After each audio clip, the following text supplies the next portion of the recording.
With another episode of our podcast.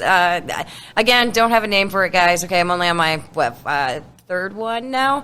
Right now I have Connor Molloy with the Taxpayers Union out of New Zealand, and he's the campaign manager there. And first of all, thank you for coming. It's a good comp. I know your travel was a lot. I know we've got a guy from India who thinks that he still did the longest time, and I was like, nope, Connor's got you way beat on it. I mean, again, this is just a really introductory podcast. So if you can kind of just, explain yourself, explain New Zealand, what you're doing here, what you hope to do. Yeah, thank you for having me. So I'm from an organisation called the New Zealand Taxpayers Union. We are a group of that represent taxpayers on our mission of lower taxes, less waste and more accountability. We have around 200,000 subscribed members and supporters, making us one of the largest taxpayer groups in the world. And part of that mission is standing up for reduced harm alternatives to tobacco products, helping people escape the punitive taxes that they face when they smoke tobacco by moving to lower taxed and safer products, while also avoiding some of the harms to non-smoking taxpayers that come from restricting these products through the forms of proliferation of the black market and growing crime and the things that come with that. What is and again, I messed up your company. Sorry about that. I saw your face. I was like, oh God, I just messed it up, and I even asked about it before I did it. It's been a long couple days, y'all, and we still got a few days left on it. Can you Can you kind of just describe, what is smoking like in New Zealand? What's a typical person in New Zealand who smokes looks like? What efforts are going on besides harm reduction? What is the government doing to try to reduce the smoking burden? Yeah, so New Zealand on the world stage is probably quite a success story in terms of smoking and getting people to shift away from smoking. And the predominant driver of that has been reduced harm products, but specifically vaping. We've still got a lot of prohibition on other products, such as nicotine pouches and snus. But vaping, since around 2017, 2018, has become more widely available. And since then, our smoking rate has effectively halved or reduced by 49% down to just 6.8% today. And for under 25s, that is less than 3%. So we're well on track towards meeting our smoke-free goals. In terms of the people that are still smoking today, it's predominantly people from lower socioeconomic areas. It's really, there is quite the contrast in the country between those that have lower incomes and also some of those people that are from Indigenous groups as well. But we're also seeing the biggest gains or the biggest reductions in smoking rates amongst those groups through policies, harm reduction policies, such as allowing those people to switch to safer products. And so that's where we're really seeing the benefit, and that's the message that I think New Zealand delegates should be pushing at COP10 this year. What's the regulatory process like to bring a vapor product to market in New Zealand? So it's a lot less strict than a lot of other countries. So if you're a regular kind of convenience store or even like a gas station or something like that, you can sell vapes, but only 3 different flavors, so tobacco, mint, and menthol. Then there's a couple more hurdles you have to jump through if you want to become a specialist vape retailer, which allows you to sell all of the flavors and all of that kind of thing. And so that it's not a perfect model, but I think it works a lot better than a lot of other countries. But even then, the bureaucracy of government, you still see them trying to make it as difficult as they can. I'll just give you an example.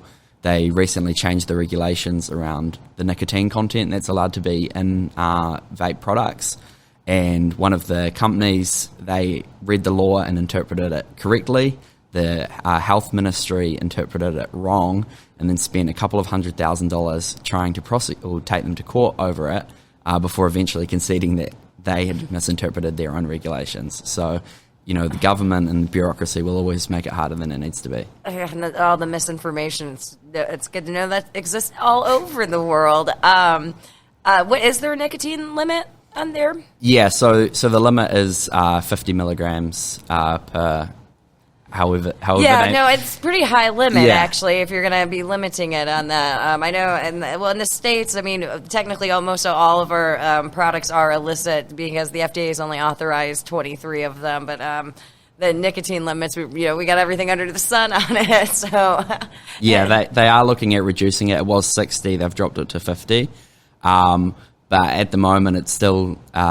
It seems like it's high enough that people are still using these products to quit, which is a positive sign. Is there any issues with disposables in New Zealand? Like, I mean, we just saw New Zealand's about to become the mecca for vaping after the UK just banning disposables. Everyone's kind of looking at them as far as, the gold standard of access and just promoting harm reduction, especially using vaping products. Now it seems that might fall into New Zealand. I know in the UK, a lot of it was this response to these disposable vapor products. Is there an issue with those over in New Zealand, or? You get a lot of the same kind of scaremongering of, the attractiveness to children, or more and more children picking it up. And, the media and some politicians like to paint a picture that, every day more and more kids are consuming vaping products. We know from the data that a lot of kids are experimenting. They might try it a couple of times, but actually, regular use is dropping among those under the age of 18, which is a positive sign.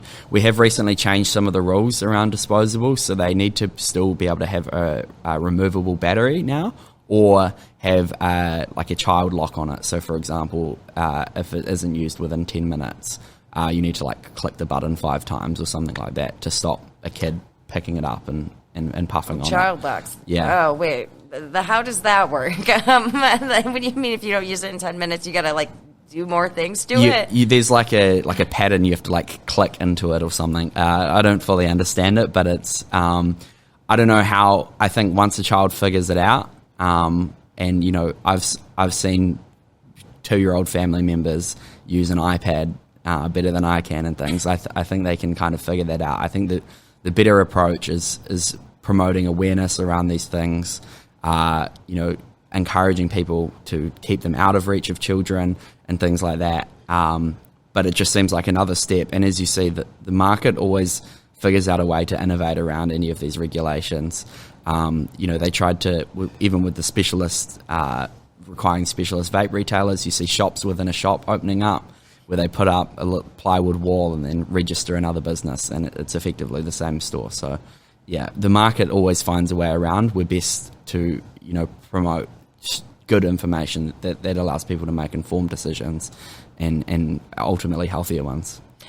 That's a good segue into the next point. Do you think, I guess, among adults in New Zealand, has it been good policy messages from your public health to effectively convey these products that are less harmful? I know, at least in the States and kind of around the world too, you're getting more and more adults who think that nicotine is what causes cancer, and is that the opposite in New Zealand? Does your public health do a good job conveying this reduced harm message? There's a lot of mixed messaging. So on some instances, the government's doing well. They've got a vaping facts website that people can visit, and essentially their message is, if you're not smoking, don't start vaping. If you are smoking, shift to vaping. It's less harmful. There are still harms with vaping, but significantly less. And so that's the kind of message they're pushing. It's working. People are shifting away, but then there is still a lot of misinformation out there around the kinds of comparing it to smoking. Even for example, heated tobacco products are taxed in the same way as regular burnt tobacco, and so that's an issue there because we know that the harms are different. And so you are seeing mixed messaging even around politicians and things. With the new government coming in, they really want to focus on allowing alternatives rather than tobacco prohibition, which drives the black market. They're focusing on trying to improve that harm reduction stuff, and they're getting a lot of pushback on that. Oh, great. So everybody keep watching out for New Zealand because there's going to be a lot of stuff happening. Everybody's going to be all eyes are on them. As I told you, I wasn't going to keep you super long. These would be short and sweet. Do you have two things? What would you like to tell the WHO now that we're kind of like a few kilometers away from them, and also any messages to our listeners, about the future and what they can do if they can do anything? My message to the WHO would simply be look at New Zealand and look at Australia, two quite similar countries. Australia is slightly wealthier than us, but we've got very similar policies around tobacco, so it's quite a good measurement because those policy areas are staying the same. But we've got different policies in terms of vaping, and you see Australia's smoking rate is twice as much as New Zealand's. More people are smoking and less people are transitioning away. But you also see the problems of, in Australia, 1 in 4 cigarettes comes from the black market. You've got huge amounts of crime that's occurring. We get some of that to a lesser extent in New Zealand. But, my warning is that if you think that a black market won't arise, New Zealand has one of the most tightly controlled borders in the world. We're an island nation, further away from almost anywhere else you could go, and yet we still get black market products coming in when we hike taxes too high on tobacco, for example. The best way is to enable people to choose a cheaper, safer, reduced harm product such as vaping, and so that's the message I would send to the WHO. Rather than heavy-handed regulation, you should give people choice. Awesome. And any last words for our messengers, our listeners? Keep fighting the good fight and push back against misinformation wherever you can. It's important that we have as many people as we can spreading truth and allowing people to make safer choices for themselves, both financially and for their health. Fantastic. And again, Connor, with the Taxpayers Union of New Zealand, I am so sorry for messing that up. Taxpayers Protection Alliance, Taxpayers Alliance, there's a lot of organizations, but thank you for fighting the good fight, across the Pacific, and we're really happy that you came and joined us at Good Cop. No worries. Happy to be here, and thank you very much for hosting us. And listeners, thank you for tuning into another one of these sessions, and make sure that you're checking out our live stream of Good Cop and listening to all the other ones. Thanks.